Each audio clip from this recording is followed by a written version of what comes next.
السلام عليكم ورحمة الله وبركاته. أكم جرتان رتفتو تابع خبجام تتخينيا أرال لك جتو دان ونرى بنيتي تره ولا نرى بنيتي تره ديتشانيكا مالي جنان أرال وردا كنو مراتي تجرتي ربي نسيها فيسو مالي المانسي جتو المان دبتي نمني حادة جتو رقا نمنا قمار دفيتي دوغا hedduu nama naasifte hedduu nama rafachiifte yeroo akkatti kunoo carraanisi asii mudatu yeroo duraatiif hedduu moqoramaa turte gaana beeytanii waan isiin irra turte akka isiin taa'aa turte jechuudha. Wallahi hedduu nama rafachiifti.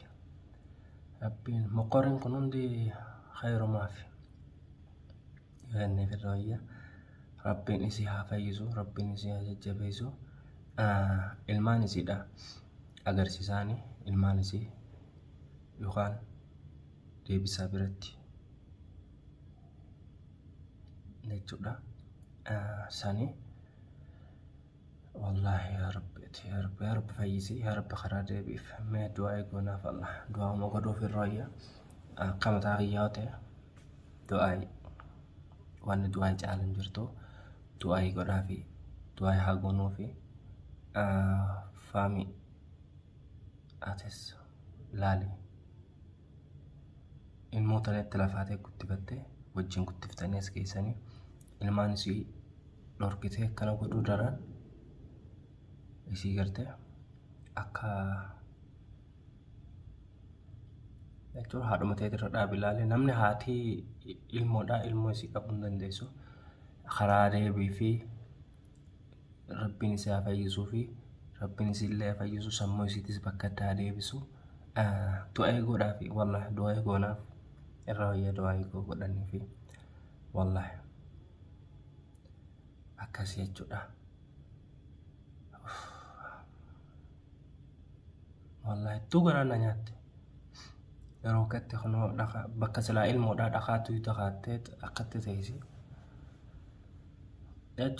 Rakkoon qabu namni waan irraa maraate sana yoo argate ni fayya. Wallaansa godhanii fi waan isiin irraa tuqamte san deebisnaaniif nagaan fayyiti. Wallahi akkasii dura wallaansaan tursa namni biratti dhiyaatan qabaati wanni godhaafi wallaansa godhaafi Rabbina fayyisu du'aa illee du'aa hin bira dhaabbachuutu gaariidha. Yaa warta rabbiin si haa fayyisu ka harka biiftuutii si baase si haa fayyisu. Ammas waatti godhanii akkana godhanii laata waatti godhanii akkana godhan faamalee gamaa beekna ilmaan yoo dhorkates kan namni kun namni ilmoo fi ilmoo guddisee ittiin as ga'ee wanni ta'e kana hedduu wanni ta'a haadhaa fi ilmoo adda baasuu jechuun alaa kulleen ni ulfaata. Isinii galee hedduu ulfaata maaliif yennaani kunoo akkanuma booddeen isaa yaa warta miskiina rabbi.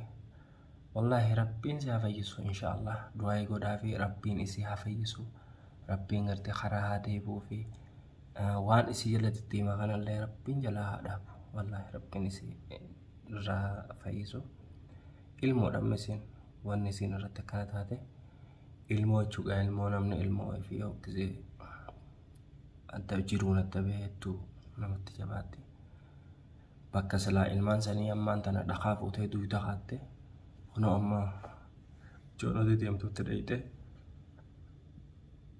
dhaqaachaa nama tumtiyu gadhiifsiti bakka alaa hulleen khaysaa baatee jirti. Tanamaa khaysaa jechuudha. Khaysaa gisee jennu tanamaa khaysaa deemte